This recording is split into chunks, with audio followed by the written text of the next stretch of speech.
Praise the lord. దేవునికి స్తోత్రం. సాటిలేని జీవము గల సర్వశక్తిమంతుడైన యేసే పరిశుద్ధ నామంలో అందరికీ బ్లెస్సింగ్ బీయింగ్ క్రిస్టియన్ తరపున వందనాలు.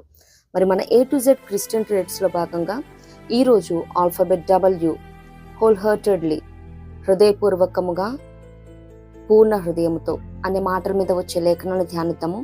దీనికి కీవర్డ్స్గా మార్కు సువార్త 12వ అధ్యాయము 30వ వచనం. నీవు నీ పూర్ణ హృదయముతోనూ, నీ పూర్ణ ఆత్మతోనూ, నీ పూర్ణ వివేకముతోనూ, నీ పూర్ణ బలముతోనూ నీ దేవుడైన ప్రభువును ప్రేమింపవలెననేదే ప్రధానమైన ఆజ్ఞ. దేవునికి స్తోత్రం. మరి ఇదే మత్తయి సువార్తలో కూడా ఉంటుంది. అక్కడ ముఖ్యమైన ఆజ్ఞగా మరి మత్తయి సువార్త 22:37 కూడా మనం చూస్తూ ఉంటాం అన్నమాట. అంత మాత్రమే కాదు, కానీ ఈ హృదయపూర్వకంగా మరి పూర్ణ హృదయంతో అనే మాటలు ధ్యానిస్తున్నప్పుడు మరి పదే పదే దేవుడు చెప్తా ఉన్నారు, హోల్ హార్టెడ్గా ఆయన్ని మరి ప్రేమించమని, ఆయన్ని వెతకమని, ఆయన్ని సేవించమని, ఆయనకి మొర్ర పెట్టమని. ఈ రీతిగా పదే పదే దేవుడు మనల్ని మన దగ్గర నుంచి హోల్ హార్టెడ్గా హృదయపూర్వకమైన ప్రేమని ఎక్స్పెక్ట్ చేస్తూ ఉన్నాడు. మరి హృదయపూర్వకంగా అంటే నన్ను ప్రేమించండి, వెతకండి, నన్ను సేవించండి అని కాదు, కానీ సింపుల్గా అలా కాదు, కానీ హృదయపూర్వకంగా పూర్ణ హృదయంతో, పూర్ణ ఆత్మతో ఈ రీతిగా చెప్పడం చూస్తూ ఉన్నాం అన్నమాట. మరి ధ్యానిస్తున్నప్పుడు అనేకమైన మరి వచనాలు ఉన్నాయి కోట్ చేయాలంటే, బట్ ఇది సమయం ఎక్కువ లెంగ్త్ అయిపోతుందని మరి ద్వితీయోపదేశ ఖండంలో ఎక్కువగా చూస్తూ ఉంటాం అన్నమాట. మరి పూర్ణ హృదయంతో, పూర్ణ ఆత్మతో, హృదయపూర్వకముగా మరి ఆయన్ని వెతకాలని, ప్రేమించాలని, సేవించాలని, ఆయన కట్టడలు, ఆజ్ఞలు, శాసనాలను అనుసరించి నడుచుకోవాలని. ఈ రీతిగా నాకు అనిపించింది ఏంటంటే, ఇన్నిసార్లు ఇది పదే పదే మరి మెడిటేట్ చేస్తున్నప్పుడు ఆ హృదయం మనకి మన హర్ట్లో 4 ఛాంబర్స్ ఉంటాయి కదండి, ఆర్టరీ అండ్ వెంట్రికులర్స్ అని, ధమనులు, సిరలను ఉంటాయి కదా. మరి 4 ఛాంబర్స్లో మరి దేవుణ్ణి ఒక మూల ఎక్కడో పెట్టేసి మరి మన స్పౌజ్ని, జీవిత భాగస్వామిని, బిడ్డల్ని, ఉద్యోగాల్ని, ప్రొఫెషనల్స్ని, మన ప్యాషన్స్ని, టేస్టుల్ని, డిజైర్స్ని, ఫెలోషిప్ని, రిలేషన్స్ని, వాట్ నాట్, మనకి ఏది కావాలంటే అది పెట్టేస్తూ ఉంటాము. దేవుణ్ణేమో గాడ్ యు బీ దేర్ ఒక మూల పెట్టేసి అట్లా అంటున్నామేమో. మరి దేవుడు ఇలా చేయకుండా ఉండటానికి with all your heart, whole హార్టెడ్గా అని ఆయన మన దగ్గర నుంచి ఎక్స్పెక్ట్ చేస్తూ ఉన్నాడు. దేవునికి స్తోత్రం. మరి అంత మాత్రమే కాదు, కానీ ద్వితీయోపదేశ ఖండం 13:3 మరి పూర్ణ హృదయంతో మనం ప్రేమిస్తున్నామా లేదా అన్నది కూడా దేవుడు టెస్ట్ చేస్తాడంట, పరిశోధిస్తాడంట. మరి ద్వితీయోపదేశ ఖండం 4:29, 6, 5, 11, 13, 26, 16 ఇంక ఈ రీతిగా చెప్పుకుంటూ వెళ్తూ ఉంటే ఏంటంటే, మరి అన్నిట్లో కూడా చెప్తున్నది ఏంటంటే, పూర్ణ హృదయంతో ఆయన వెతకాలని, ఆయన ప్రేమించాలని, ఆయన సేవించాలని, ఆయన కట్టడలను, విధులను మరి పూర్ణాత్మతో, పూర్ణ హృదయంతో అనుసరించి నడుచుకోవాలని, అలాగే నిబంధన కూడా చేశారు, నడుచుకుంటాము అన్నవి చూస్తూ ఉంటాము. అంత మాత్రమే కాదు, కానీ మరి విలాప వాక్యంలో చూస్తూ ఉంటాము 2:18 పూర్ణ హృదయంతో ఆయనకి మొర్ర పెట్టాలని. మరి కీర్తన 86:12 అలాగే 138:1 హృదయపూర్వకముగా కృతజ్ఞతాస్థితులు చెల్లించాలని, అలాగే హోల్ హార్టెడ్గా నిజం పలకాలని. మరి కీర్తనలు 15:2 మనం చూస్తామన్నమాట. ఈ రీతిగా అనేకమైనవి. అంత మాత్రమే కాదు, కీర్తన 119:58 మరి హోల్ హార్టెడ్గా క్షమించమని, నా పూర్ణ హృదయంతో నిన్ను బతిమాలు కొనుచున్నాను, పూర్ణ హృదయంతో నేను నీ ఉపదేశం అనుసరించును అని మరి కీర్తన 119:69 కూడా ఈ రీతిగా చూస్తూ ఉంటాం అన్నమాట. ఇవి మాత్రమే కాదు, కానీ మనం కండిషనల్ బేస్డ్ బ్లెస్సింగ్స్ని, అంటే మనం పూర్ణ హృదయంతో మరి ఏ రీతిగా ఉంటే ఆయన బ్లెస్ చేస్తాడు. అంత మాత్రమే కాదు, మరి 2 యూదా రాజుల్ని ఈ పూర్ణ హృదయంతో వారు ఏ రీతిగా అనుసరించారు, మరి వారి ముగింపు ఏ రీతిగా ఉన్నదన్నది, అలాగే మరి ఏ రీతిగా ఉంటే మనం హోల్ హార్టెడ్గా ఆయన సేవించగలుగుతాం, అసలు ఎందుకు పూర్ణ హృదయంతో ఆయన అనుసరించాలి అన్న చూద్దాము. అండ్ ఫైనల్గా మరి అన్కండిషనల్గా ఆయన మనకి ఇస్తున్న బ్లెస్సింగ్ ఏంటి, మరి ఇన్ని రీతులుగా మనం పూర్ణ హృదయంతో ఆయన అనుసరిద్దామని ఇంకా డిసైడ్ అయ్యాం. దాని తర్వాత what he is going to do అన్నది కూడా మనం ధ్యానిద్దాము. ఫస్ట్ ఆఫ్ ఆల్ కండిషనల్ బ్లెస్సింగ్స్ని ధ్యానిద్దాము. మొదటిగా పూర్ణ హృదయంతో, పూర్ణ ఆత్మతో ఆయన మాట వింటే చెర నుండి విడుదల, అలాగే ఆయన కరుణించి సమకూరుస్తాడంట. ద్వితీయోపదేశ ఖండం 30వ అధ్యాయము 2వ వచనం. మరి ఏవేవైతే ఒక చెరగా దుష్టుడు మరి అబద్ధికుడు, నష్టజాతకుడు, అపవాది చెరగొట్టాడో మరి మన కుటుంబాలలో కానీ, సంఘంలో కానీ, మనం పనిచేస్తున్న వాటిలో కానీ, మన పరిచర్యల్లో కానీ, మన సంతోషాన్ని, సమాధానాన్ని, సహవాసాన్ని, సమృద్ధిని, సంతృప్తిని ఏదైతే చెరపట్టాడో మరి మనం పూర్ణ హృదయంతో, పూర్ణాత్మతో ఆయన మాట వింటే మనము, మన సంతానము నిత్యంగా ఆ చెర నుండి విడుదలనిస్తాడంట. మనల్ని కనికరించి, కరుణించి సమకూర్చే దేవుడే ఉన్నాడు. ఏవేవైతే పోగొట్టుకుని ఉన్న బంధకాలలో ఉండి నిరీక్షణ కలవర్ల మరలా మీ కోటం ప్రవేశించుడి, మరి 2 పాళ్ళుగా రెస్టోర్ చేస్తానని మరి జకర్యాలో చెప్పబడిన రీతిగా ఆ మాదిరి పూర్ణ హృదయంతో ఆయన తట్టు తిరిగి మనము, మన సంతానం ఆయన ఏ మాట అయితే చెప్తా ఉన్నాడో వాటి ప్రకారం జీవించినప్పుడు సమకూర్చే దేవుడు అన్నాడు. దేవునికి స్తోత్రం.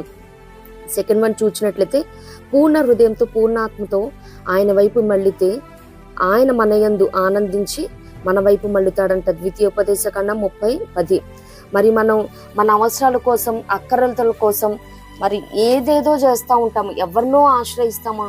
మరి వాళ్ళు మా వైపు తిరిగితే బాగుండు, మరి వాళ్ళు మా బంధువులే, మరి అధికారులుగా ఉన్నారు, మరి వాళ్ళ దగ్గరికి వెళ్దాము అని అధికారుల దగ్గరికి, నాయకుల దగ్గరికి వెళ్ళినా కానీ వారి మన వైపు మళ్ళొచ్చు, మళ్ళకపోవచ్చు. వాళ్ళు టర్న్ అయినా, టర్న్ అవ్వకపోయినా, మరి ఒక్కొక్కసారి చెయ్యొచ్చు, చేయకపోవచ్చు. బట్ మనం మన దేవుని వైపు టర్న్ అయితే ఆయన ఆనందిస్తాడంట. ఫస్ట్ ఆఫ్ ఆల్ దేవునికి స్తోత్రం. నా బిడ్డలు నా దగ్గరకు వచ్చారు, ఎందుకంటే మన బిడ్డలు కూడా వాళ్ళకు అవసరమైనవి ఫస్ట్ ఆఫ్ ఆల్ దేవుని చెప్పిన తర్వాత మనకి చెప్తే మనం నిశ్చయంగా చేయటానికే. ఎవరి స్టాండర్డ్స్, ఎవరి రేంజ్లో వారి బిడ్డల్ని సాటిస్ఫాక్షన్ చూస్తారండి. పక్కన వాళ్ళకి వెళ్ళి అవసరాలు చెప్తా ఉంటే అప్పుడు తండ్రి, తల్లి వాళ్ళు ఏం ఫీల్ అవుతారు అంటే, మేమంత చేతగానోళ్ళమా, అట్లీస్ట్ వాడు టేస్ట్ని కూడా మేము వాడిని కన్సిడర్ చేయట్లేదా, వాడి అవసరాలు తీర్చట్లేదా, వాడెళ్ళి వాళ్ళకి చెప్పారేంటని ఫీల్ అవుతాం కదా.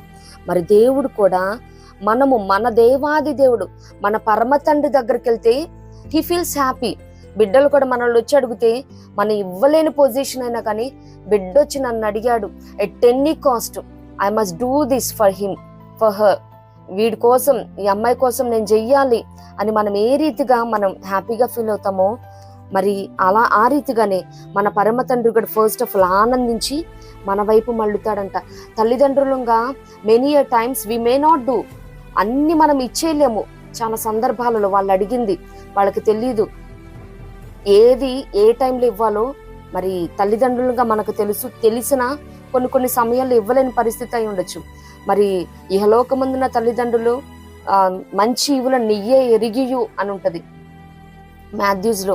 మరి ఇయ్యటమే ఎరుగుతాము, కొన్ని ఇవ్వలేకపోవచ్చు. బట్ ఆయన మన వైపు మళ్ళుకున్నాడంటే నిత్యంగా ఆయన చిత్తానుసారంగా మనం ఏది అడిగినా కానీ ఆయన మన మనవి ఆలకించడదే మన ధైర్యం, మన గొప్ప నిరీక్షణ అయి ఉన్నది. దేవునికి స్తోత్రం.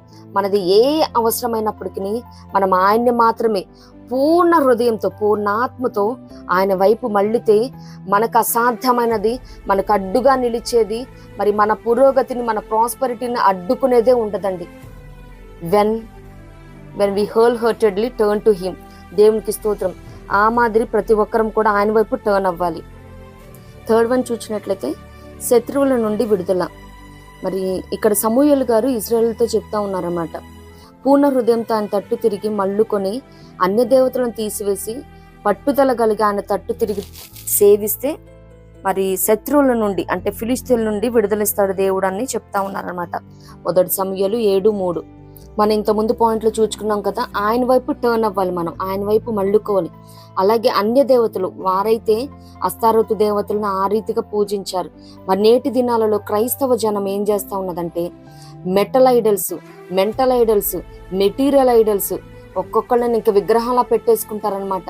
చాలా మందికి నేటి దినాలలో మరి హితబోధన సహింపక తమకు అనుకూలమైన బోధకులను తయారు చేసుకుంటున్న వాళ్ళు మరి దైవజనులే ఆరాధకులుగా చేసుకుంటా ఉన్నారు. మెటల్ ఐడల్స్ అన్న కనిపిస్తాయి, మరి వెండి బంగారం ఇత్తడితో చేసినవి కాబట్టి అవి కళ్ళకు కనిపిస్తాయి. మెంటల్ ఐడల్స్ కనిపించవండి. మరి మన Christian society nowadays they follow in this trend.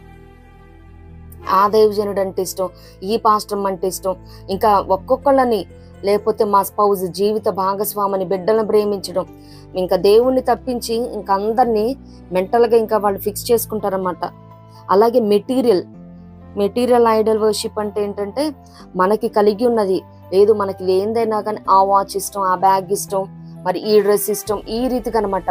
లేదు ఆ లొకేషన్ అంటే నాకు బాగా ఇష్టము. ఈ రీతిగా ఒక్కొక్కళ్ళు ఒక్కొక్క దాన్ని ఐడల్స్గా పెట్టుకుంటూ ఉంటారు.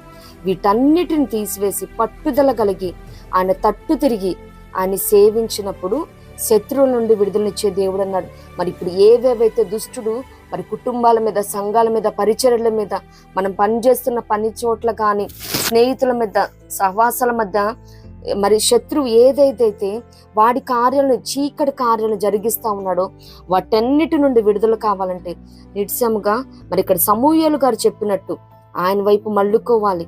మరి దేవతల్ని, మరి విగ్రహారాధన చెప్పుకున్నాం కదా, మెటల్, మెంటల్ అండ్ మెటీరియల్, ఈ ఐడల్స్ మొత్తాన్ని పక్కన పెట్టేసి పట్టుదల కలిగి నా దేవా నాకెందుకు, మరి శత్రువుకి ఈ విషయంలో నేను ఎందుకు తావిస్తున్నాను, పదే పదే చెయ్యకూడదు అనుకుంటూనే మరి ఈ రీతిగా ఎందుకు జరుగుతూ ఉన్నది, నా ప్రమేయం లేకుండానే జరుగుతున్నది, నాకు సంబంధం లేకుండానే నాకు ఈ మాటలు, నిందల అపనిందలు వస్తూ ఉన్నాయి అని ఈ రీతిగా ఏవేవైతే మరి నీ మనసును కృంగజేస్తూ ఉన్నాయో నిశ్చయంగా దేవునికి పాదాల చెంత ప్రార్థించినప్పుడు శత్రువు ఏదేదైతే పట్టుకొని ఉన్నాడో వాడి క్లచెస్ నుంచి, మరి వాడి ట్రయల్స్ నుంచి నిశ్చయంగా విడుదలనిచ్చే దేవుడే ఉన్నాడు. దేవునికి స్తోత్రం. 4th వన్ చూసినట్లయితే పూర్ణ హృదయంతో, పూర్ణ మనస్సుతో సత్యాన్ని అనుసరించాలి. 1 రాజులు 2:4. అప్పుడు మరి ఏదైతే వాగ్దానం, ఆశీర్వాదం దేవుడు ఇస్తానని చెప్పాడో అది నిత్యం స్థిరం. మరి రాజైన దావీదు గారు తన మరణ కాలంలో అయ్యా దేవుడు నాకు ఈ మాట వాగ్దానం చేశాడని తన కుమారుడైన సొలొమోన్ గారికి చెప్తా ఉన్నారనమాట. నువ్వు నిత్యంగా పూర్ణ హృదయంతో మరి సత్యాన్ని అనుసరించి నడవాలి. మరి నేటి దినాలలో నిత్యంగా ఎవరైతే లీడర్స్గా ఉంటా ఉన్నారో, మరి సంఘాలకు కానీ, కుటుంబాలకు కానీ, మరి రాష్ట్రాలకు కానీ ఏవేవైతే లీడర్స్గా ఉంటా ఉన్నారో వారందరూ సత్యమును అనుసరించి నడిస్తేనే మరి ఏవేవైతే పొజిషన్స్ దేవుడు ఇచ్చి ఉన్నాడో తండ్రిగా, ఆత్మీయ తండ్రిగా, అలాగే మరి నాయకులుగా వాటిని స్థిరపరచాలంటే సత్యం కావాలండి. ఎందుకంటే దేవుడు చెప్తా ఉన్నాడు, I'm the way, truth and life అని, నేనే మార్గం, సత్యం అని జీవం అని చెప్తా ఉన్నాడు. మనం అటువంటి దేవుని ఆశ్రయిస్తున్నాము, అనుసరిస్తున్నాము, ఆధారం చేసుకుని ఉన్నాము, ఆరాధిస్తున్నాం. కాబట్టి మనం కూడా నిత్యంగా సత్యాన్ని పూర్ణ హృదయంతో అనుసరించాలన్నమాట. దేవునికి స్తోత్రం. అప్పుడు దేవుడు ఏదైతే వాగ్దానం చేసినాడో ఆ వాగ్దానాన్ని స్వతంత్రించుకుంటాం. అంత మాత్రమే కాదు కానీ 5th వన్ చూసినట్లయితే మరి ఆయన తట్టు తిరిగి ప్రార్థన చేస్తే, మరి రాజైన సొలొమోన్ గారు మరి ఈ ప్రార్థన చేస్తూ ఉన్నారనమాట. అయ్యా వారు ప్రార్థన చేసినప్పుడు నీ తట్టు తిరిగి, ఈ మందిరం తట్టు తిరిగి ప్రార్థన చేసినప్పుడు వారి ప్రార్థన వినయ్యా, వారి కార్యాన్ని నిర్వహించయ్యా, క్షమించయ్యా, కనికరించయ్యా అని ప్రార్థన చేస్తున్నాడు. 1 రాజులు 8:48 మనం చూడగలుగుతాం అన్నమాట. మరి నిశ్చయంగా మన మనుషుల దగ్గరికి వెళ్ళి మన అవసరాలు చెప్పుకుంటే వారు మన ముందు సింపతి చూపిస్తున్నట్టు ఉండొచ్చేమో కానీ వారి మనసులో, అలాగే పక్కకి వెళ్ళినా కానీ వారు నవ్వుకుంటారు, వీడికి ఇలానే ఉండాలి, ఈ అమ్మాయికి ఇలానే ఉండాలి అలా అనుకుంటారేమో. కానీ నిశ్చయంగా ఒక సేయింగ్ ఉంటుంది కదా, అవసరాలు దేవునితో చెప్పాలి, అద్భుతాలు అందరితో చెప్పాలి. ఎందుకంటే ఇంగ్లీష్లో ఒక సేయింగ్ ఉంది, remember no one can feel inferior without your concern. నీ ప్రమేయం లేకుండా ఎవరు నిన్ను తక్కువగా చూడరు. ఎందుకంటే మన అవసరాలు వెళ్ళి వాళ్ళతో చెప్తా ఉంటే మనమేదో వాళ్ళు ప్రేయర్ సపోర్ట్ ఇస్తారు, ప్రార్థన సహకారాన్ని మరి వారి ప్రార్థనలో జ్ఞాపకం చేసుకుంటారని మనం అనుకుంటాం. బట్ వారికి ఏంటంటే ఇంకా అదో పండగ అనమాట. కుటుంబంలో ఇలా జరుగుతుందా, అలా జరుగుతుందా, వాళ్ళ బిడ్డలకి ఇదా అని ఆ రీతిగా ఇంకా అందరికి వెళ్ళి చెప్పేసుకొని వాళ్ళందరికీ టైం పాస్ అయ్యే రీతిగా ఉంటుంది. కానీ మనం మాత్రం నిత్యంగా ఆయన తట్టు తిరిగి మరి ఆయనకి మాత్రమే ప్రార్థన చేసినప్పుడు కార్యం నిర్వహించే దేవుడు అన్నాడు. ఒకటి, ఆయన ప్రార్థన వింటాడు. మనుషులు విని విననట్టుండొచ్చేమో కానీ విన్నా కానీ దానికి సహాయం చేయకపోగా మనల్ని అవహేళన, అపహాస్యం చేస్తారేమో. వీళ్ళకి ఇలానే ఉండాలని, ఇంకా మన ప్రాబ్లమ్స్ ఎక్కువ అవ్వాలని, మనం ఇంకా కష్టాలు నష్టాలలో వెళ్ళిపోవాలని, మనం పాడైపోతే, చెడిపోతే, పడిపోతే చూడాలని అనుకునే వాళ్ళు ఉంటారేమో. కానీ మన దేవాది దేవుడు మన పరిస్థితిని బట్టి ఆయన ప్రార్థన వింటాడు. విన్న దేవుడు ఊరుకుంటాడండి. మరి ఎగ్జోడస్ మనం చూస్తాం కదా, చాప్టర్ 1లో మరి ఆనాడు ఇజ్రాయేలీయులు వారు చేయించిన వెట్టి పనులు పెట్టిన మొర ఆయన సన్నిధికి చేరిన దేవుడు వారు మూలుగిని విన్నాడు, లక్ష్యం ఉంచాడు. మరి అబ్రహాం, ఇస్సాకు, యాకోబులతో తను చేసిన నిబంధన జ్ఞాపకం చేసుకున్నాడు. ఆ మాదిరి ఆయన విని మరి మన పక్షంగా కార్యాన్ని మరి నిర్వహించే దేవుడు అన్నాడు. ఏవేవైతే మన చేత కావట్లేదో మనం చేసి ఫస్ట్ మనం చేయాల్సిన పని ఫస్ట్ మనం చేయాలి. Rest we need to hand over or submit to God. దేవా, నా చేతనైంది ఇంతవరకు నేను చేయగలుగుతాను. కాంపిటేటివ్ ఎగ్జామ్స్కి ప్రిపేర్ అవటం కానీ, పరిచర్యలో ముందుకెళ్ళటం కానీ, కుటుంబ భారమే కానీ, వాట్ నాట్, మనం ఏది చేస్తున్నా కానీ మన శాయశక్తుల పని చేసింది దేవునికి అప్పచెప్పినప్పుడు మరి ఆయన కార్యం నిర్వహించే దేవుడు అన్నాడు. అధికారుల నాయకుల్ని మనం వెళ్ళి అడిగినా కానీ వారు చేయలేకపోవచ్చేమో, కానీ దేవుడు వన్స్ ఆయన ఇన్ఛార్జ్ తీసుకుంటే నిత్యంగా ఏవేవైతే ప్రాసెస్ అవ్వాల్సి ఉన్నాయో, పెండింగ్లో ఉన్నాయో అవి మొత్తం ప్రాసెస్ చేసే దేవుడు అన్నాడు, సక్సెస్ చేసే దేవుడు అన్నాడు. దేవునికి స్తోత్రం. అలాగే క్షమించి మరి ఫస్ట్ ఆఫ్ ఆల్ మన ప్రార్థన ఆలకించబడాలన్నా, ఆయన మన ప్రార్థన వినాలన్నా, కార్యాన్ని నిర్వహించాలన్నా దేవునికి మనకున్న మరి దోషాలు, అవిధేయతలు, మరి ఐజాయా 59:1 ఉంటది కదా, మన దోషాలు మరి ఆయనకి మనకి అడ్డుగా వస్తున్నాయి. మన పాపాలు ఆయన ముఖాన్ని మరుగుపరుస్తూ ఉన్నాయి. ఈ సిన్ను కొట్టివేసబడినప్పుడే, అలాగే క్షమించబడినప్పుడు మాత్రమే మరి ఇవి జరుగుతాయి. అంత మాత్రమే కాదు, క్షమిస్తాడు, మరి కనికరిస్తాడు. దేవునికి స్తోత్రం. ఆయన కనికరం, ఆయన కృప ఉంటే వి హ్యావ్ ఎవ్రీథింగ్. దేవుని స్తోత్రం. ఆమేన్. 6th వన్ చూసినట్లయితే పూర్ణ హృదయంతో వెతికితే యుద్ధం లేకుండా నెమ్మది కలుగజేస్తాడు. దేవునికి స్తోత్రం. 2వ దినవృత్తాంతం 15:15 మనం చూడగలుగుతాం. మరి నేటి దినాలలో దేశం మీదకి దేశం, రాజ్యం మీదకి రాజ్యం, మరి రాష్ట్రం మీద రాష్ట్రం, తెగల మీద, మరి ఇవి మాత్రమే కాదు కానీ కుటుంబాల మధ్యలో, సంఘం మధ్యలో, మరి సమాజంలో అనేకమని మనం చూస్తూ ఉన్నాము. ఎక్కడ వార్ఫేర్లోనే యుద్ధం జరగాలని లేదు. కుటుంబాల్లో జరగవచ్చు, సంఘాల్లో జరగవచ్చు, పని చేస్తున్న మనం కంపెనీస్లో కానీ ఆఫీసెస్లో జరగవచ్చు. మరి ఇటువంటి యుద్ధాలు ఏమీ లేకుండా ఉండాలంటే ఒక క్రిస్టియన్ బిడ్డగా మనం చేయాల్సింది పూర్ణ హృదయంతో ఆయన వెతకటమేనండి. దేవునికి స్తోత్రం. ఎవరు ఎన్నన్నా చెప్పుకొని గాక, మరి మన ఒక్కొక్క టైంలో ఏంటంటే మన వేలో వెళ్తూ ఉంటాము. మన వేలో మనం వెళ్తూ ఉన్నప్పుడు ఇతరులు ఏంటంటే అది మిస్టేక్ చేయొచ్చు. మనం స్ట్రైట్ ఫార్వర్డ్గా అండ్ మనం ప్యూరిటీ ఇన్ హార్ట్, మన హృదయంలో మనం మంచిగానే ఉంటాం. అది ఇతరులకి నచ్చకపోవచ్చు, లేదంటే వీళ్ళు కొంచెం ఎక్కువ చేస్తున్నట్టున్నారని మన మీద అగెన్స్ట్గా కూడా వాళ్ళు ఒపీనియన్ స్ప్రెడ్ చేయొచ్చు. బట్ ఏదేంటికి మనము ఆయన సన్నిధానాన్ని వెతుకుతూ వెళ్తున్నప్పుడు ఇవేమీ పట్టించుకోమండి. మరి ఎలిఫెంట్ వెళ్తున్నప్పుడు అంట చిన్న చిన్న కుక్కలు మురుగుతూ ఉంటాయంట, అది వెనక్కి కూడా తిరిగి చూడదంట. ఎందుకు? Time waste. That will go on her way, దాని మార్గాన్ని అది వెళ్తూ ఉంటుంది. కానీ ఒక్క అడుగు కుక్క మీద వేస్తే ఏనుగు ఉంటుందండి? ఆ రీతిగానే మరి మనం దేవాది దేవుణ్ణి, మహోన్నతుడిని కలిగి ఉన్న మనము ఆయన పాదాలని, ఆయన యొద్ద మనం ఆయన సన్నిధిని వెతికినప్పుడు యుద్ధాలు లేకుండా నెమ్మదినిచ్చే దేవుడు అన్నాడు. దేవునికి స్తోత్రం. మరి లోకం ఏ రీతిగా ఉన్నప్పటికీ మరి జలప్రళయంలో అందరూ మరి అక్కడ మునిగిపోతా ఉన్నారు. నోవా తలుపుది అన్నా కానీ నోవాహు నెమ్మదితో ఉన్నాడు. ఆయన పేరుకు తగ్గట్టు రక్షణ ఓడలో సమృద్ధితో, సమాధానంతో, సంతోషంతో తన కుటుంబస్తులందరినీ రక్షించుకోగలిగి ఉన్నాడు. ఆయన సన్నిధానాన్నే వెతికాడు. మరి ఓడ కడుతున్న అన్ని సంవత్సరాలు సువార్త ప్రకటన చేస్తూ ఉన్నాడు. వాళ్ళందరూ నవ్వుతూనే ఉన్నారు. చెప్పాను కదా, మరి మనం చేస్తున్న పనిలో మరి అందరు నవ్వుతానే ఉండొచ్చు, మన మీద నిందలేయొచ్చు, అపహాస్యం చేయొచ్చు. ఏదేంటికి మనం ఆయన పాదాల చెంత మరి ఆయన సన్నిధిని వెతికినప్పుడు మరి యుద్ధం లేకుండా చేసి నెమ్మది కలుగజేసే దేవుడు అన్నాడు. దేవునికి స్తోత్రం. 7th వన్ చూసినట్లయితే త్రోవలు సరళం చేస్తాడంట. మరి పూర్ణ హృదయంతో యెహోవా యందు నమ్మకం ఉంచు.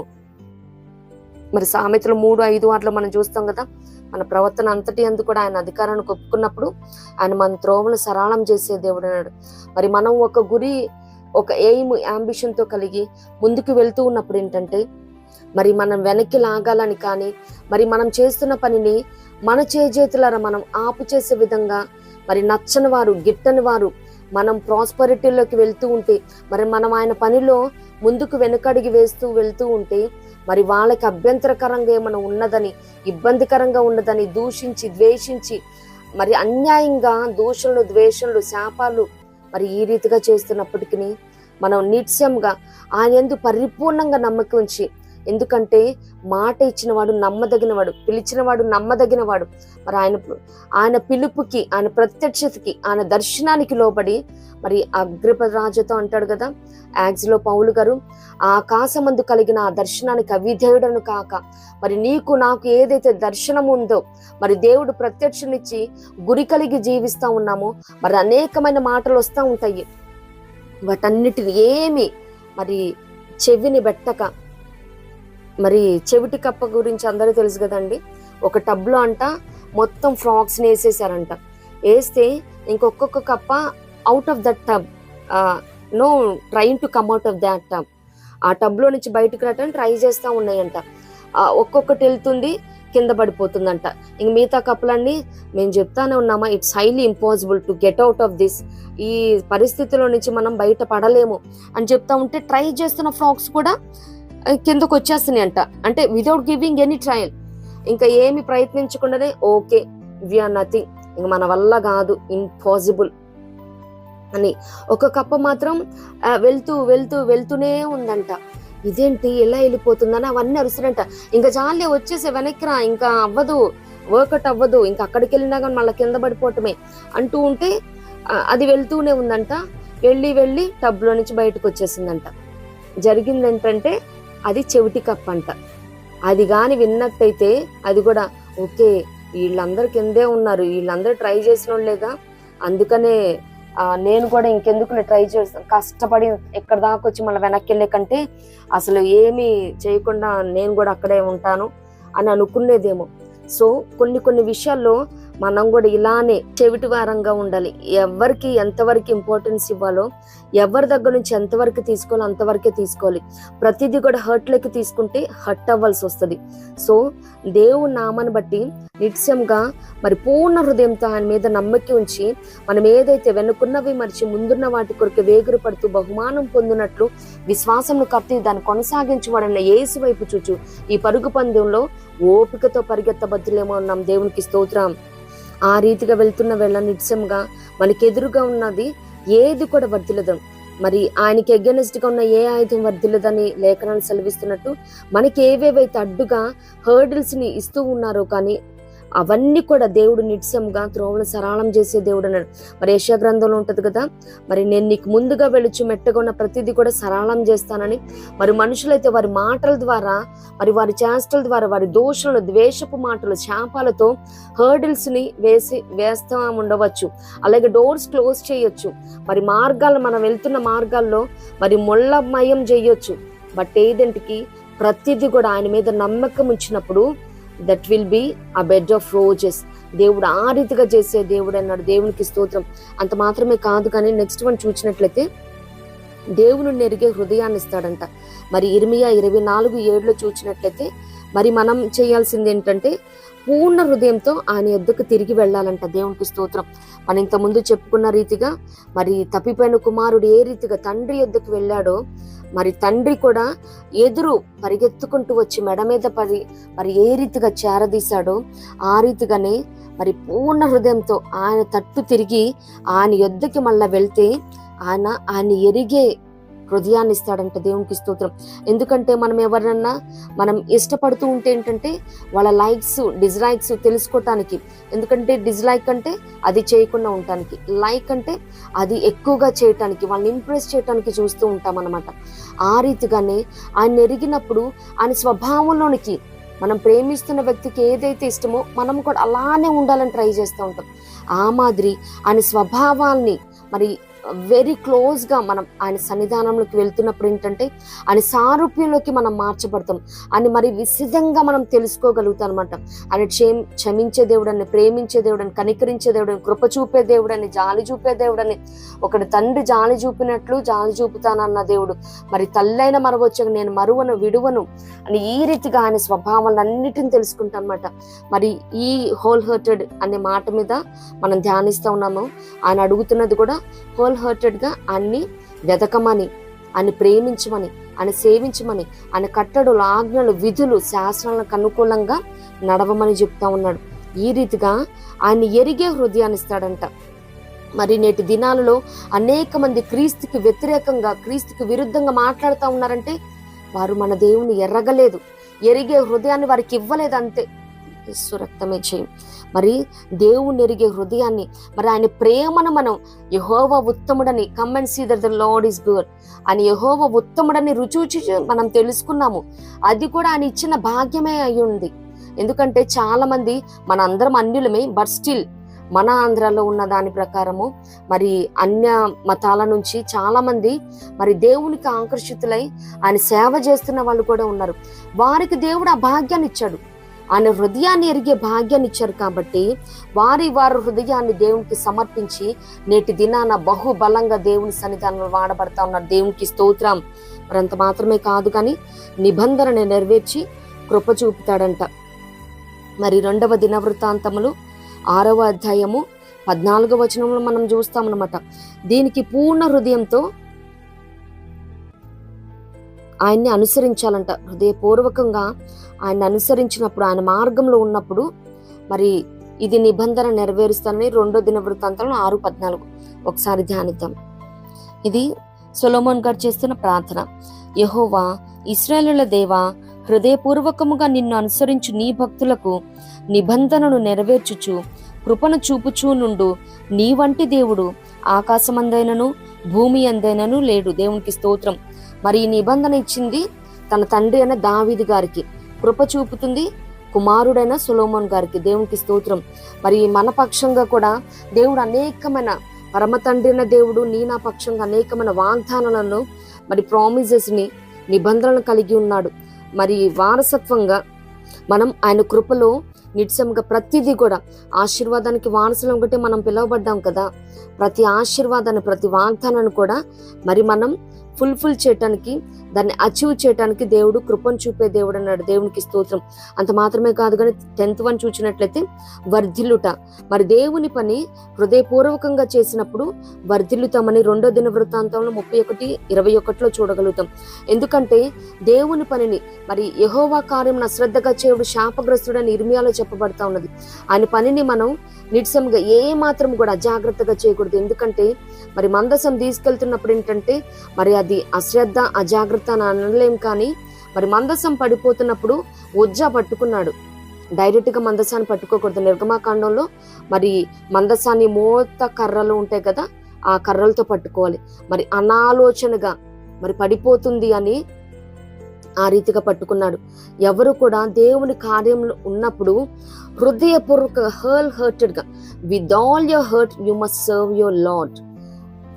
మీరు దేవుని పరిచర్యలో ఉన్న మరి మనం ప్రతి ఒక్కరము కూడా మరి ఏదైతే దేవుడు నమ్మకంగా ఇచ్చినాడో ప్రతిదీ కూడా హృదయపూర్వకంగా చెయ్యాలి. ఏది కూడా మరి అనాలోచనగా, అజాగ్రత్తగా, అలక్ష్యంగా, నిర్లక్ష్యంగా చేస్తే శాపాన్ని తెచ్చుకుంటాం. ఆయన పనిలో ఉన్న ప్రతి ఒక్కరు కూడా వర్ధిల్లాలంటే, నిత్యంగా ప్రాస్పారిటీని చూడాలంటే ఆయన పని పట్ల మరి హృదయపూర్వకంగా పని జరిగించాలి. అంత మాత్రమే కాదు కానీ మరి మంచి ముగింపునిచ్చే దేవుడే ఉన్నాడు. మరి ఇది 2వ దినవృత్తాంతములు 22:9 మనం చూడగలుగుతాం అన్నమాట. ఒక్కసారి లేఖనాన్ని ధ్యానిద్దాము. అతడు అహజ్యాని వెతికెను. అతడు షోమ్రోలో దాగి ఉండగా వారు అతను పట్టుకుని యెహూనొద్దకు తీసుకుని వచ్చింది. వారు అతని చంపిన తరువాత ఇతడు యెహోవాను హృదయపూర్వకముగా వెతికిన యెహోషాపాతు కుమారుడు గదా అనుకొని అతని పాతిపెట్టిరి. దేవునికి స్తోత్రం. మరి మంచి ముగింపు అని ఎందుకన్నామంటే నీతిమంతులు కలిగిన మరణం వంటి మరణం కావాలని మరి భక్తులు ఆశపడతా ఉంటారు. మరి అక్కడ సమాధి కార్యక్రమం చేశారు, మంచిగా పాతి పెట్టారు. ఎందుకు? యెహోషాపాతు రాజును బట్టి. మరి ఈ అహజ్యా వాళ్ళ తాతగారు యెహోషాపాతు. మరి ఆయన దేవుణ్ణి హృదయపూర్వకంగా అనుసరించాడు దాన్ని బట్టి. ఎందుకంటే యూదులకి, ఇజ్రాయేలులకి వీళ్ళకి ఏంటంటే సమాధి అన్నది, మంచిగా సమాధి చేపట్టం అన్నది ఒక మంచి రిచువల్ అన్నమాట. అది మంచిగా చేయబడాలి ఒక అనాథ సమయంలాగా. ఎందుకంటే దేవుడు ఎవరన్నా శపించేటప్పుడు తన ప్రవక్తలను పంపించి మరి నీ రక్తాన్ని కుక్కలు నాకుతాయి, మరి ఈ రీతిగా మరి అశ్వాలు వచ్చి ఇలా చేస్తాయి, అలా చేస్తాయి, మరి కాకులకి గద్దలకు అన్నట్టు ఆ రీతిగా శాపం అది అన్నమాట. మంచి ముగింపు కావాలంటే నిత్యముగా సమాధి మంచిగా చేపట్టమే మంచి ముగింపు అండి. ఎంత బతికినా మరి చివరికి ఏ రీతిగా మనం ముగించామో మన కార్యాలు, మన క్రియలు ఏ రీతిగా ఉన్నాయి. మరి దీనికోసమే కదా నెహమ్యా గారు అక్కడ రాజు అంటాడు, నీకేమి ఆయు ఆల్ రైట్, ఆయు ఓకే, ఎందుకు ఆ రీతిగా ఉన్నావన్నప్పుడు మరి చెరలో ఉన్నవారు వచ్చి మరి యెరూషలేము ప్రాకారాలు కూల్చబడ్డాయి, మరి గుమ్మాలు కాల్చబడ్డాయి అన్నప్పుడు అక్కడ రాజు అడిగినప్పుడు అక్కడ నెహమ్యా గారు, అయ్యా అక్కడ మా మందిరం ఉందే, మా మందిరం ఈ రీతిగా అయిందని చెప్పట్లేదు, అక్కడ మా పితరుల సమాధులుండు పట్టణము అని చెప్తా ఉన్నారు. అంటే సమాధికి అంత ఇంపార్టెన్స్ ఉంది. ఆ మాదిరి మరి 2 సమూయేలు 21లో మనం చూస్తూ ఉంటాం. 2 సమూయేలు 21:10లో మరి రిస్పా ఏం చేసింది, అక్కడ 7 మరి శవాల్ని పెట్టుకొని మరి పగలు ఆకాశ పక్షుల నుంచి, నైటు అడవి మృగాల నుంచి కాపాడుతా వస్తా ఉన్నది. దావీదు గారికి అది తెలిసి మరి రిస్పా ఆ రీతిగా మరి దాదాపు ఇక్కడ డ్యూరేషన్ ఒక 6 months దాకా ఆ రీతిగా చేసిందని చెప్తా ఉంటారు. ఒక ఆడది 7 శవాలను పెట్టుకొని మంచి సమాధి కార్యక్రమం జరగాలి, ఇవేవి కూడా ఆకాశ పక్షులు వచ్చి తినేయొద్దు, మరి నైట్ టైం వస్తున్న వైల్డ్ యానిమల్స్ ఏమి టచ్ చేయొద్దు అని ఆ రీతిగా కప్పుకొని వస్తా ఉన్నది. దేవునికి స్తోత్రం. మంచిగా మరి దావీదు గారు తెలిసిన తర్వాత అది మంచి సమాధి కార్యక్రమం. అంత మాత్రమే కాదు, మరి లేయా కుమారుని వెంపటి కుమారుని కంటూ నా భర్త నన్ను ఇప్పుడు ప్రేమిస్తాడు, నా భర్త నన్ను హత్తుకుంటాడు అంటా ఉన్నది. తను బ్రతికినంత కాలం తన ఆశ తీరలేదేమో, కానీ మరి యాకోబు గారిని లేయా సమాధి పక్కన పెట్టడం చూస్తూ ఉంటాం. లేయా హృదయాన్ని ఎరిగిన దేవుడు తన ఆశను ఆ రీతిగా తీర్చాడు. దేవునికి స్తోత్రం. మరి తను ఎంతగానో ప్రేమించిన రాహేలు తన పక్కన లేదు. లేయా ఏ రీతిగా తనను హృదయపూర్వకంగా ప్రేమించిందో మరి ఆ రీతిగా మరి సమాధి కార్యక్రమాన్ని మరి మంచిగా ఉండాలని కోరుకుంటా ఉంటారు. మరి ఇక్కడ కూడా మరి రాజు యెహోషాపాతు హోల్ హార్టెడ్ గా దేవుణ్ణి అనుసరించారు కాబట్టి మరి అక్కడ చంపబడిన ఏ రీతిగా చంపబడినప్పటికీ అక్కడ పాతి పెట్టడం చూస్తా ఉన్నాము. దేవునికి స్తోత్రం. మరి తర్వాత చూసినట్లయితే మరి హృదయపూర్వకంగా ఉల్లసిస్తామంట. మరి ఇది కూడా ఆయనే అన్కండిషనల్ గా మనకి ఇస్తా ఉన్నాడు. ఆయనే జాలి చూపి మరి ఇచ్చే వరం ఇదనమాట. మరి మనుషులైతే అదిలించి విదిలిస్తారేమో, కానీ దేవుడైతే హృదయపూర్వకంగా మనం ఉల్లసించే రీతిగా మనల్ని ఆశీర్వదించే దేవుడు అన్నాడు. జకర్యా 10:6-9 వరకు మనం ధ్యానిద్దామండి. నేను యూదా వారిని బలుసానులుగా చేసేదను, యోసేపు సంతతి వారికి రక్షణ కలుగజేసి వారికి నివాస స్థలము ఇచ్చేదను. నేను వారి ఎడల జాలి పడుదును, నేను వారి దేవుడనైన యెహోవాను. నేను వారి మనవి ఆలకింపగా నేను వారిని విడిచిపెట్టిన సంగతి వారి మర్చిపోవుదురు.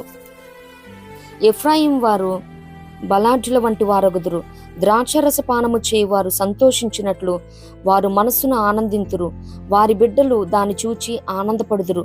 యెహోవాను బట్టి వారు హృదయపూర్వకముగా ఉల్లసించుదురు. దేవుని స్తోత్రం. ఆమేన్. మరి ఈ రీతిగా దేవుడు పర్ఫెక్ట్ బ్లెస్సింగ్స్ ఇచ్చే దేవుడే ఉన్నాడండి. ఎందుకంటే యాకోబు 1:17లో కూడా మనం చూస్తాం కదా, every perfect and good gift is from above. శ్రేష్టమైన ప్రతి ఈవియు సంపూర్ణమైన ప్రతి వరమును పరసంబంధమైనదే జ్యోతిర్మయుడకు తండ్రి యొద్ద నుండి వచ్చును. దేవునికి స్తోత్రం. మన దేవాది దేవుడిస్తే మరి మనుషులు ఇచ్చినట్లు చూసి మరి చాలు ఇంతవరకు ఇస్తే వాళ్ళకి ఇదే ఎక్కువ అని ఈ రీతిగా ఇచ్చే దేవుడే కాదండి. మన దేవుడు నిత్యముగా మరి ఇహలోకమందున్న తల్లిదండ్రులు కూడా బిడ్డలకు అన్ని మరి ఫుల్ ఫ్లెడ్జ్డ్ గా చేయలేకపోవచ్చేమో, కానీ మనం పరమ తండ్రి అయితే అన్కండిషనల్ గా మనం ఇంకా హోల్ హార్టెడ్ గా అనమాట ఇంకా ఎంజాయ్ చేసే రీతిగా ప్రతి విధమైన బ్లెస్సింగ్స్ తో ఇహపర దీవులతో ఆశీర్వదించే దేవుడు అన్నాడు. దేవునికి స్తోత్రం. మరి అంత మాత్రమే కాదు, కానీ మరి దేవాది దేవుడు యేసయ్య చెప్తున్న మాట ఏంటంటే, ఇది అంతా మనం మరి పాత నిబంధన గ్రంథంలో రాజుల ఎడల ఈ రీతిగా చూస్తున్నాం. కొత్త నిబంధనలో మరి అపోస్తులు మరి రక్షకుడైన మన ప్రాణప్రియుడైన మన యేసయ్య చెప్తున్న మాట ఏంటంటే, మత్తయి సువార్త 18:35లో చూసినట్లయితే ఒకరినొకడు హృదయపూర్వకముగా క్షమించాలని చెప్తా ఉన్నాడు. దేవునికి స్తోత్రం. 18:35 మత్తయి సువార్తలో చూద్దాం. మీలో ప్రతివాడును తన సహోదరుని హృదయపూర్వకముగా క్షమింపని ఎడల నా పరలోకపు తండ్రియు ఆ ప్రకారమే మీ ఎడల చేయుననెను. మరి చాలా మంది కుటుంబాలలో కానీ సంఘాలలో కానీ ఆఫీస్లో మనం సహోద్యోగుల మధ్య కానీ, మనం ఉంటున్న ప్రతి ఒక్కరు ఇరుగు పొరుగు వారు కానీ ఏదైనా తప్పిదం జరిగితే అది క్షమించరు సరికదా, మాటి మాటికి ఎత్తి గాయాన్ని రేపుతూ ఉంటారు. మరి జరిగిన సంగతి మాటి మాటికి ఎత్తువాడు మిత్రభేదం చేయవాడు. నిజంగా వారు కలిసి ఉండాలనుకుంటే, మరి కలిసి ఆ సంఘంలో, ఆ సహవాసంలో, మరి ఆ రిలేషన్లో కొనసాగాలి అనుకుంటే అది వాళ్ళు మళ్ళీ టచ్ చేయరు అనమాట. ఎందుకంటే అనేకమైన పాపాలను కప్పుతుంది కదా ప్రేమ. మరి వాళ్ళు క్షమించట్లేదంటే నిత్యంగా వారికి ఆ రిలేషన్, ఆ ఫెలోషిప్, అసలు ఆ మనిషే వద్దనుకుంటున్నారని. కానీ దేవుడు ఏం చెప్తా ఉన్నాడంటే హృదయపూర్వకంగా క్షమించాలి. చాలా మంది ఏంటంటే స్పౌస్ కానీ ఏదైనా కానీ నేటి దినాలలో సంఘాలలో కూడా జరుగుతూ ఉన్నాయి. జరిగిందే మాటి మాటికి ఎత్తుతూ ఉంటారు, హృదయాన్ని గాయపరుస్తూ ఉంటారు. మరి ఎత్తి ఈ సందర్భం వచ్చినప్పుడల్లా ఆ టైంలో అలా చేసావు కదా, ఇలా చేసావు కదా అని ఇంట్లో ఉన్న యజమానురాలు ఏమంటాం. మరి సంఘంలో కూడా గుర్తొచ్చినప్పుడల్లా మరి ఆ దైవజనుడు ఆ మాట ఎత్తి పట్టడం కానీ ఈ రీతిగా జరుగుతూ ఉంటాయి. హృదయపూర్వకంగా క్షమించకపోతే దేవుడు చెప్తా ఉన్నాడు ఇక్కడ మనము కూడా క్షమించబడమంట. నిత్యముగా ఏదన్నా వచ్చినప్పుడు ఎవరైనా సారీ చెప్తున్నప్పుడు కూడా ఓకే లీవ్ ఇట్ అంటారు. అంటే విడిచిపెట్టే, వాళ్ళు విడిచిపెట్టడం కాదు, నువ్వు విడిచిపెట్టాలి, నేను విడిచిపెట్టాలి. అప్పుడు మాత్రమే మనం క్షమించబడతాం. ఎందుకంటే ఆనాడు పాపాత్ములైన స్త్రీ మరి తన పాపంలో పట్టబడినప్పుడు యేసయ్య అక్కడ రాస్తా ఉన్నారు కదా, నీతిమంతుడు లేడు, ఒక్కడు కూడా లేడు. నిత్యంగా మన నీతి మురికి గుడ్డ లాంటిదండి.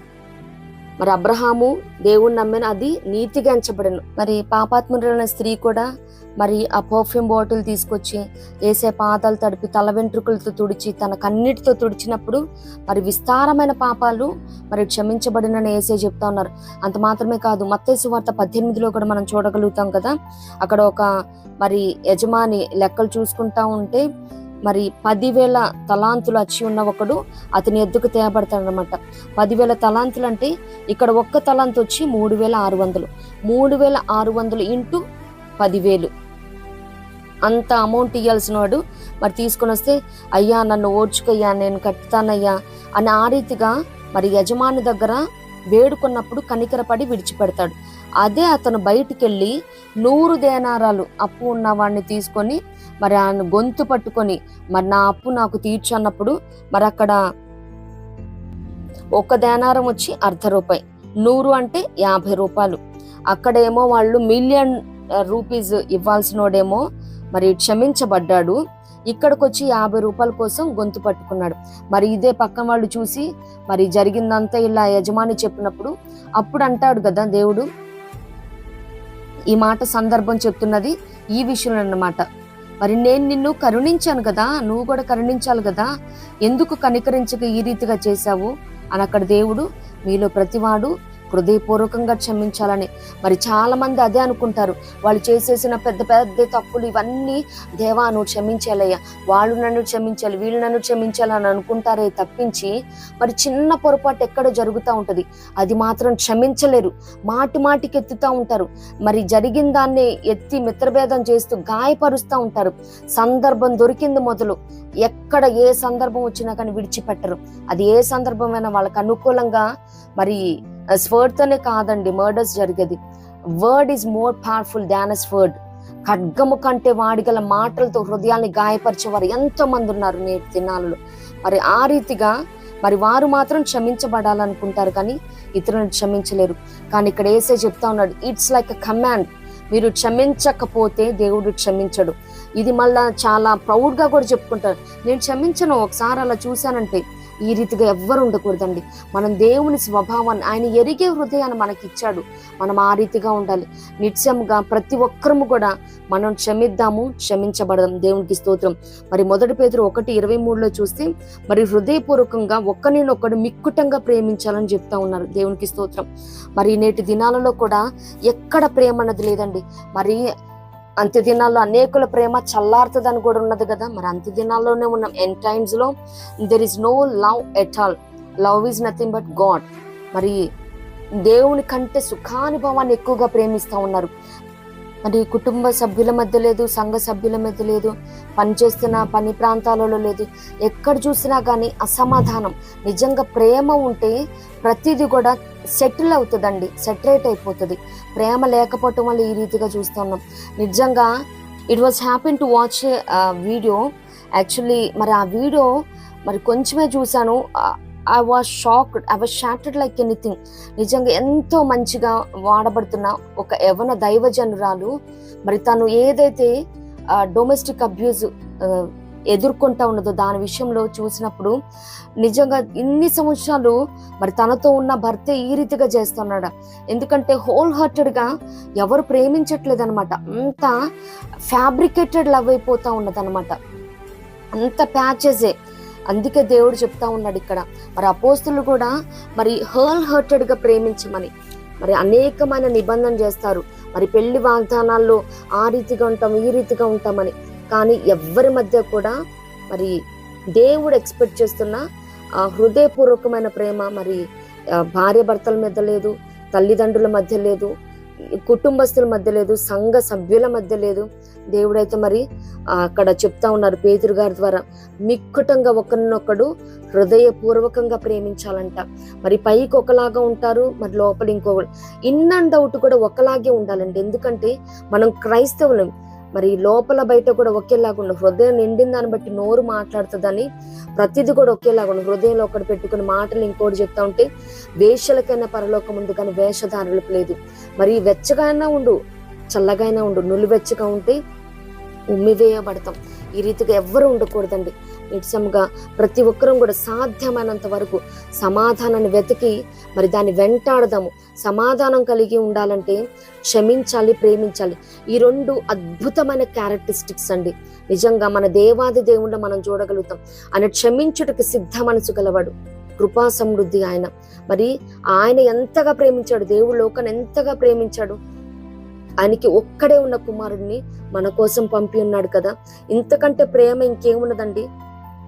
మరి రోమలో మనం చూడగలుగుతాం కదా. మరి రోమా 8:32 ఉంటుంది కదా, తన సొంత కుమారుని అనుగ్రహించుటకు వెనుక తీయక మనందరి కొరకు ఆయనను అప్పగించిన వాడు ఆయనతో పాటు సమస్తమును మనకెందుకు అనుగ్రహింపడు. మరి ఎంతో ప్రేమ చూపాడు కాబట్టి ఆయన్ని తన సొంత కుమారుణ్ణి వెనక తీయకుండా మనందరికి ఇచ్చినాడండి. దేవునికి స్తోత్రం. అంత ప్రేమ చూపాడు.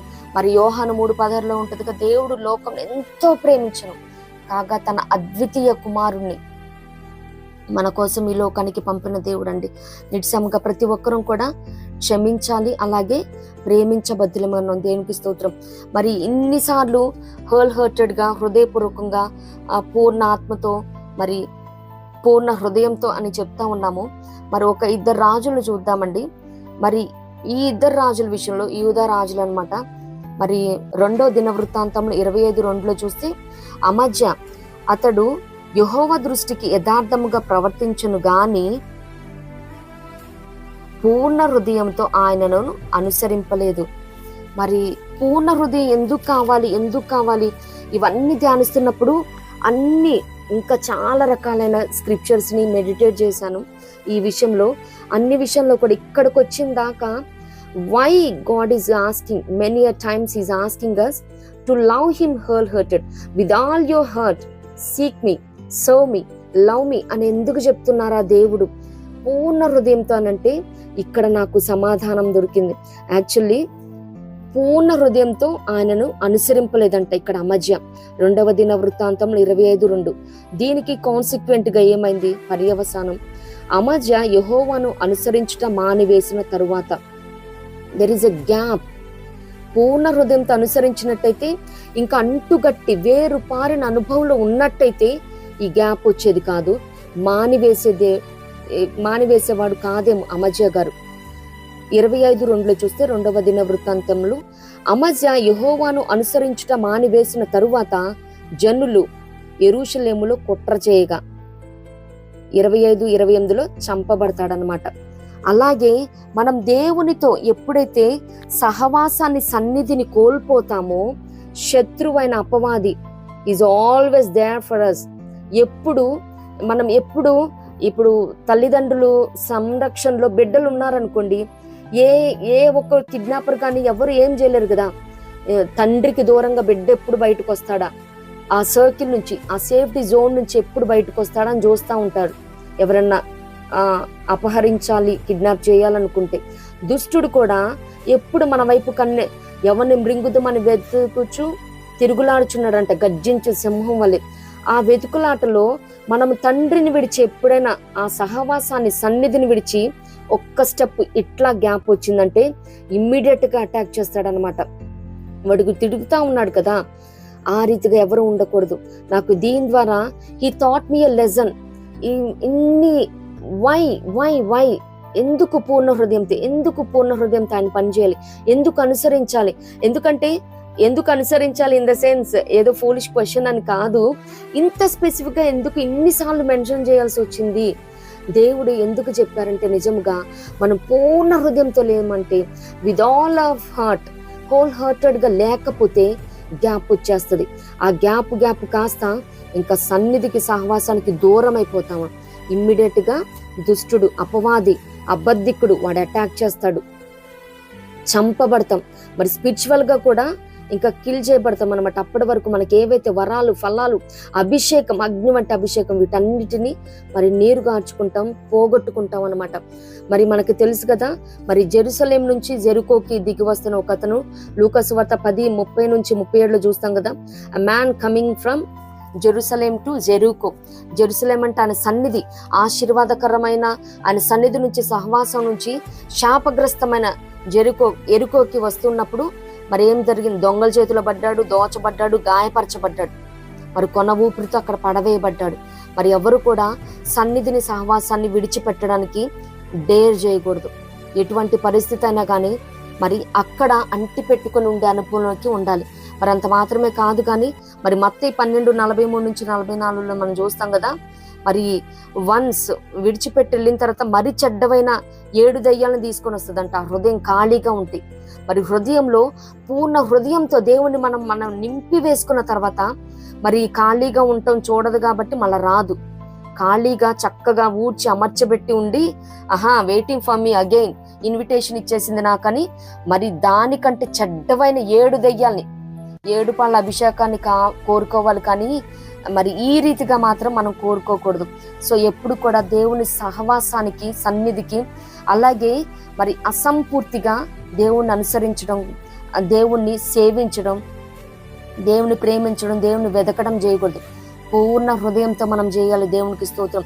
అంత మాత్రమే కాదు కానీ మరి మనం హెబ్రీలో కూడా చూస్తాం కదా, కొందరు మానుకొంచున్నట్టు సంఘంగా సమాజంగా కూడటం మానుకోవటం కాదు కానీ ఆ దినము సమీపించడం చూచిన కొలది మరి విశేషంగా ఒక్కొన్నొక్కరిని మనం ప్రొవోక్ చేసుకుంటూ, పురికొల్పుకుంటూ మరి సహవాసంలో నిలిచి ఉండబద్దులే మనం. దేవునికి స్తోత్రం.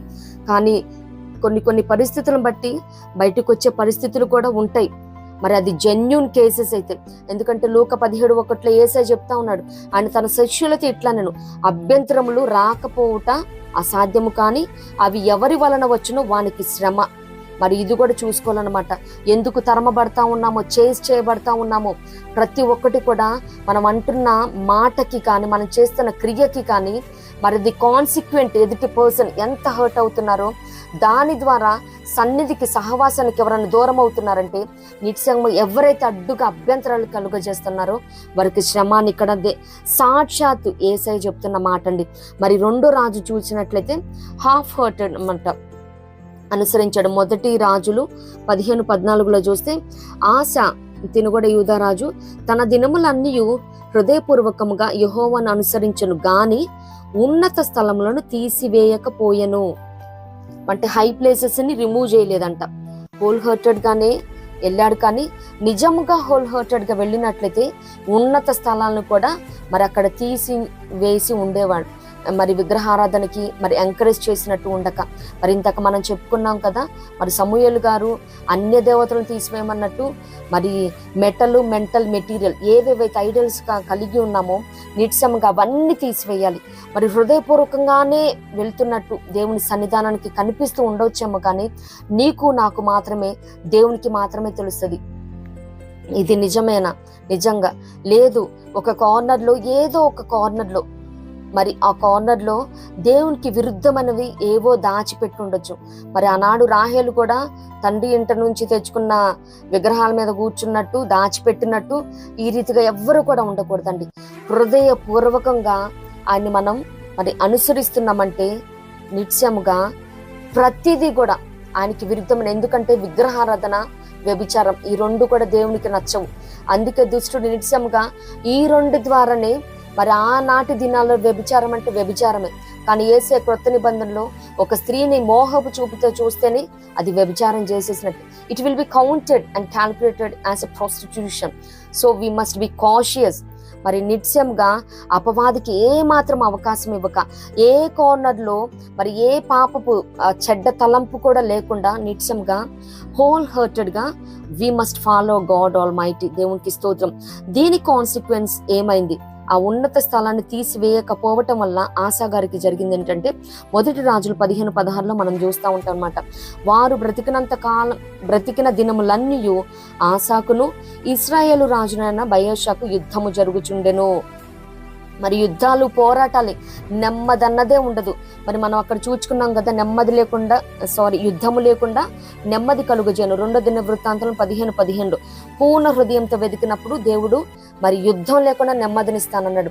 మరి ఈయన పూర్ణ హృదయంతో దేవుని అనుసరిస్తున్నప్పటికీ ఉన్నత స్థలాన్ని మరి తీసివేయలేకపోవటం కారణాన్ని బట్టి మరి తన జీవిత కాలం అంతయు యుద్ధాలు, పోరాటాలు, నెమ్మది లేని పరిస్థితి అనమాట. ఈ రీతిగా మరి నేటి దినాలలో ప్రతి కుటుంబంలో కూడా మరి ఆనాడు మనం మార్కులో చూస్తాం కదా, మరి యేసై ఉన్న చిన్న దోణిలో మరి పెద్ద తుఫాన్ వచ్చింది. చిన్న దోణి పెద్ద తుఫాన్, దాంట్లో యేసై ఉన్నాడు. అయినప్పటికీ మరి దానికి అది వేరే సర్మన్ యాక్చువల్లీ. బట్ ఏ కారణాల రీతిగా, అది పరిశోధన అయి ఉండొచ్చు, మన స్వయంకృత అపరాధమై ఉండొచ్చు, అలాగే మన పితరులు చేసిన దోషమై ఉండొచ్చు. కానీ ఇక్కడ తను చేతులారా చేసుకున్నదనమాట. ఆ ఉన్నత స్థానాన్ని మరి రిమూవ్ చేయలేదు కాబట్టి మరి బ్రతికినంత కాలం యుద్ధాలను చూస్తూ ఉన్నాడు. మరి ఈ రీతిగా కుటుంబాలలో మరి యుద్ధాలు, జగడాలు, అసమాధానం, అసంతృప్తి, మరి తెచ్చిన ప్రతి పెన్ని కూడా వేస్ట్ అయిపోతూ మరి కష్టార్జితాన్ని సిల్లు చందులో వేసినట్టు వడ్డీలకి, హాస్పిటల్స్కి ఈ రీతిగా వెళ్ళిపోతా ఉన్నదంటే మరి ఎక్కడెక్కడ మరి ఏ కార్నర్లో మరి ఉన్నత స్థానంగా మరి వ్యక్తికి మరి ఆ పరిస్థితికి మనం పెద్దపీట వేస్తా ఉన్నామేమో చూసుకోవాలి. దేవునికి స్తోత్రం. అంత మాత్రమే కాదు, కానీ ఇక్కడ మనం నిండు మనసుతో మరి హృదయపూర్వకంగా ఫాలో అయిన యోషియా గారిని మనం చూడగలుగుతాం. మరి 2 రాజుల 23-25 చూస్తే, అతనికి పూర్వమున్న రాజులలో అతని వలె పూర్ణ హృదయముతోను, పూర్ణాత్మతోను, పూర్ణ బలముతోను యెహోవా వైపు తిరిగి మోషే నియమించిన ధర్మశాస్త్రము చొప్పున చేసిన వాడు ఒకడునూ లేడు. అతని తర్వాతనైనను అతని వంటి వాడు ఒకడునూ లేడు.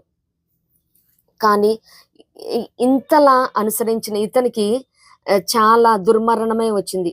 అది తన తండ్రి మనష్య చేసిన దాన్ని బట్టి యెహోవాకు కోపం పుట్టించాడంట, అసలు రక్తం ఒలికించాడంట మనష్యే. మరి 21:16 మనం చూడగలుగుతాం అన్నమాట, మరి 2 రాజుల గ్రంథంలో. మరి ఈ రీతిగా పితరులు చేసిన అవిధేయతలు కూడా బిడ్డల మీద పనిచేస్తాం. తల్లిదండ్రులు చేసిన దోషాన్ని బిడ్డల ఒడిలో వేస్తానన్నట్టు మరి మనం మంచిగానే ఉన్నా కానీ అందుకని ప్రార్థన చేయాలి. మరి దానియేలు గారు, మరి నెహమ్యా గారు, వీరందరూ ఉపవాసం ఉండి ప్రార్థన చేస్తారు. పితరుల దోషాలు కొట్టివేయబడాలని, క్షమించబడాలని. మరి 109వ దావీదు కీర్తనలో ఉంటుంది, వారి పితరుల దోషాన్ని క్షమించొద్దు అంటాడు. మరి పితరుల దోషాలు క్షమించబడాలి. అవి పాపము, శాపము, ఆ కాడి విరగొట్టబడాలి. అవి ఏవి కూడా కుటుంబాల మీద ఏలుబడి చేయకూడదు. మన బిడ్డల మీద ఏలుబడి చేయకుండా నిత్యంగా అవన్నీ గిల్గాలు వల్లే దొర్లించి వేయబడాలి. దేవునికి స్తోత్రం. అప్పుడు మాత్రమే మనం క్షేమాన్ని, మరి కృపలను చూడగలుగుతాం, ఆశీర్వాదాలను చూడగలుగుతాము, వర్ధిల్లుతాము. దేవునికి స్తోత్రం. అంత మాత్రమే కాదు, ఎందుకు పూర్ణ హృదయంతో అనుసరించాలి? మరి 1 సమూయేలు 12:24 చూసినట్లయితే సమూయేలు గారు ఇజ్రాయెల్ వారితో చెప్తా ఉన్నారన్నమాట, ఆయన చేసిన గొప్ప కార్యములను బట్టి ఆయన మీ కొరకు ఎన్ని గొప్ప కార్యములు చేసినో అది తలంచుకొని మీరు యెహోవా యందు భయభక్తులు కలిగి నిష్కపటులై పూర్ణ హృదయంతో ఆయన సేవించుడు. దేవునికి స్తోత్రం. ఎందుకు సేవించాలంటే ఆయన ఎన్నెన్నో ఇప్పటి వరకు మరి సంవత్సరాంతంలో ఉన్నాము. నిజముగా ఈ సమయాన్ని, ఈ దినాన్ని చూడక అనేకులు దాటిపోయి ఉన్నారు. దాటిపోయిన కంటే ఘనులము, యోగ్యులము, బలవంతులము, ఉన్నతులము, శ్రేష్ఠులము, ఘనవంతులము కాదు, కానీ కేవలం ఆయన కృపే ఉన్నది. ఎన్నెన్నో కార్యాలు చేశాడు. ఇట్స్ హైలీ ఇంపాసిబుల్ అన్నది కూడా చాలా చాకచక్యంగా, అమ్మో మరి ఇది కరెంట్ పెట్టాల్సి వచ్చిద్దేమో, కత్తితో తీసేయలేమో అనుకుంటాం. కానీ స్టెరల్ సూదితో కూడా దేవుడు కార్యం చేసే దేవుడు. అటువంటి చాకచక్యంగా మరి సులువైన మార్గం ద్వారా చాలా సునాయాసంగా కూడా దేవుడు అద్భుతాలను చేసిన దేవుడు. మరి అనేకమైన బలహీనతల నుంచి, బంధకాల నుంచి, ఆర్థిక పరిస్థితుల నుంచి, ఆత్మీయ క్షీణత నుంచి, ప్రతి పరిస్థితి నుంచి కూడా దేవుడు విడుదలనిచ్చి మనల్ని మళ్ళా సమకూర్చాడు. 2 పాళ్ళుగా సంతోషాన్ని ఇచ్చాడు. ఇవన్నీ తలపోసుకుంటూ జ్ఞాపకం చేసుకుంటూ ఆయన పూర్ణ హృదయంతో we must follow him wholeheartedly. దేవునికి స్తోత్రం. అంత మాత్రమే కాదు, కానీ చూచినట్లయితే ఎలా పూర్ణ హృదయంతో ఆయన అనుసరించగలుగుతాము, ఎందుకు పూర్ణ మనసుతో మనం అనుసరించాలని చూసాము, పూర్ణ హృదయంతో ఎలా చేయగలుగుతామంటే మరి 2 రాజులు 10:31. ఎందుకంటే అక్కడ శ్రద్ధా భక్తులు నిలపని కారణంగా చూస్తూ ఉంటాము. సో శ్రద్ధా భక్తులు అవసరమే ఉన్నది. ఎందుకంటే హోల్ హార్టెడ్ గా మనం పయనించే విషయంలో శ్రద్ధా భక్తులు కూడా అవసరమే ఉన్నది. Once we have concentration, interest ఉన్నప్పుడు ఆ పనిని మనం చేయగలుగుతాము. దేవుణ్ణి పూర్ణ హృదయంతో మనం అనుసరించాలంటే శ్రద్ధాభక్తులు ఉండాలి. ఎందుకంటే శ్రద్ధాభక్తులు నిలిపి ఉంటే మనం అడగకుండానే మన అవసరాలు తీర్చబడతాయి, అద్భుతాలు జరుగుతాయి. 2 రాజులు 4:13 చూస్తే షునేమీరాలు ఘనురాలైన స్త్రీ ఉంది కదా, మరి ఎలీషా గారికి అక్కడ ఆతిథ్యం ఇస్తా ఉన్నది. అక్కడ ఈమె మన ఎడల ఇంత శ్రద్ధాభక్తులను చూపిస్తున్నది కదా, ఆమె మన దగ్గర నుంచి ఏమి ఎక్స్పెక్ట్ చేస్తున్నదని గెహాజీ గారితో అంటా ఉన్నారు. ఆవిడ అడగలేదు, she did not expect anything. ఆవిడ ఆతిథ్యం ఇస్తున్నప్పుడు ఏదో ఎక్స్పెక్ట్ చేసి అక్కడ దైవజనులని చేర్చుకోలేదు. కానీ దైవజనుడే అడుగుతా ఉన్నారు, ఇంత శ్రద్ధాభక్తులు చూపిస్తున్నది కదా, ఏం అవసరమో కనుక్కో చేద్దామని. మరి మనను కూడా ఇన్ని రకాలుగా మనం ఆయన్ని పూర్ణ మనస్సుతో, పూర్ణ హృదయముతో, హోల్ హార్టెడ్ గా ఆయన్ని మరి ఆయన ఆజ్ఞానుసారంగా జీవించినప్పుడు ఆయన ఏవేవైతే చెప్తా ఉన్నాడో వాటిని మార్గం తప్పక ఆయనకి మరి శాసనాలకు అనుకూలంగా మనం జీవిస్తూ ఉన్నప్పుడు నిత్యముగా ఆయన చెప్తా ఉన్నాడు.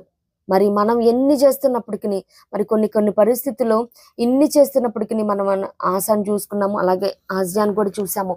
వారు హోల్ హార్టెడ్ గానే మరి దేవుని సన్నిధానంలో ప్రవర్తిస్తున్నట్టు, ఆయన అనుసరిస్తున్నట్టు ఉన్నారు. కానీ సంహౌ దే బ్యాక్ స్లైడెడ్. ఎక్కడో దుష్టుడు వాన్ని చిక్కించుకున్నాడు. ఒకళ్ళు ఉన్నత స్థలాన్ని మరి రిమూవ్ చేయలేదు, తొలగించలేదు. ఇంకొకళ్ళు మరి పూర్ణ మనస్సుతో అనుసరించలేకపోయారన్నమాట. మరి ఈ రీతిగా మనం చూసినట్లయితే మరి అనేక విషయాల్లో మనం కూడా ఆయన ఆజ్ఞను పాటించక, ఆయన కోపం పుట్టిస్తూ, ఆయన నిర్దేశించిన మార్గాన్ని కాక, ఆయన ఉపదేశాన్ని మనం త్రోసివేస్తూ, ఆయనకి విరుద్ధంగా, వ్యతిరేకంగా, ఆయన్ని కాదు అని తప్పిపోయిన కుమారుడు వలె తండ్రిని విడిచిపెట్టి మనం తిరుగుతున్నప్పటికీ ఆయన మాత్రం మరి విలాప వాక్యంలో 3:33 అన్కండిషనల్ గా ప్రేమించే దేవుడు, అన్కండిషనల్ గా మరి క్షమించే దేవుడు ఇక్కడ చెప్తా ఉన్నాడు. హృదయపూర్వకముగా ఆయన నరులకు విచారమునైనను బాధ అయినను కలుగజేయుడు. దేవునికి స్తోత్రం, హల్లెలూయా. మరి మనం కూడా బిడ్డల్ని ఏదైనా తప్పు చేసినప్పుడు కానీ, ఏదన్నా చెప్పిన పని చేయకపోయినప్పుడు కానీ మనం పనిష్ చేస్తూ ఉంటాము. మరి బిడ్డ మంచి మార్గంలో రావాలని పనిష్ చేస్తాం, కానీ వాడేదో పాడైపోవాలి, చెడిపోవాలి, మన నుంచి దూరం అయిపోవాలని మనం కఠినంగా శిక్షించాం కదా. వాడిని ఏ రీతిగా, ఎప్పుడు, ఎలా, ఎక్కడ కొట్టాలో అలానే కొడతాం, ఎంత కోపం తెప్పించినా కానీ. దేవుడు కూడా, మనం కూడా హృదయపూర్వకంగా బిడ్డలు పాడైపోవాలని అలా చెయ్యం కదండి. బిడ్డలు గాయపరచాలని కొట్టం కదా. వాడు కరెక్ట్ వేలే వెళ్ళాలి, వాడు తెలుసుకోవాలి, వాడు చేసిన మిస్టేక్ ఏంటో he must recognise and realise. ఓహో, నేను వెళ్తున్న మార్గం తప్పు, నేను చేసింది తప్పు అని వాళ్ళు రియలైజ్ అయినప్పుడు మరలా తప్పు చేయకుండా ఉంటారు. కాబట్టి ఆ రీతిగానే మన దేవాది దేవుడు కూడా ఎవరు కూడా హృదయపూర్వకంగా, ఆయన కూడా మనమే పనిష్ చేస్తున్నప్పుడు, వాళ్ళకి పనిష్మెంట్ ఇచ్చినప్పుడు తల్లిదండ్రులుగా మనం చాలా ఫీల్ అవుతామండి. నిజమే కదా. మనం మన బిడ్డల్ని హృదయపూర్వకంగా వాడు పాడైపోవాలని, వాడిని బాగా గాయపరచాలని ఎవ్వరు కూడా పనిష్ చేయరు, ఏ తల్లిదండ్రులు కూడా. అట్లాంటిది మనమ పరమ తండ్రి మరి మనల్ని ప్రేమించి ఆయన రక్తాన్ని పానార్పణముగా ఒక్క చొక్క బొట్టు కూడా లేకుండా కార్చిన దేవుడు మనల్ని హృదయపూర్వకంగా పనిష్ చేస్తాడండి? లేదు. మనం ఏదైతే తప్పు మార్గంలో వెళ్తా ఉన్నామో, this is not the right way, this is the way.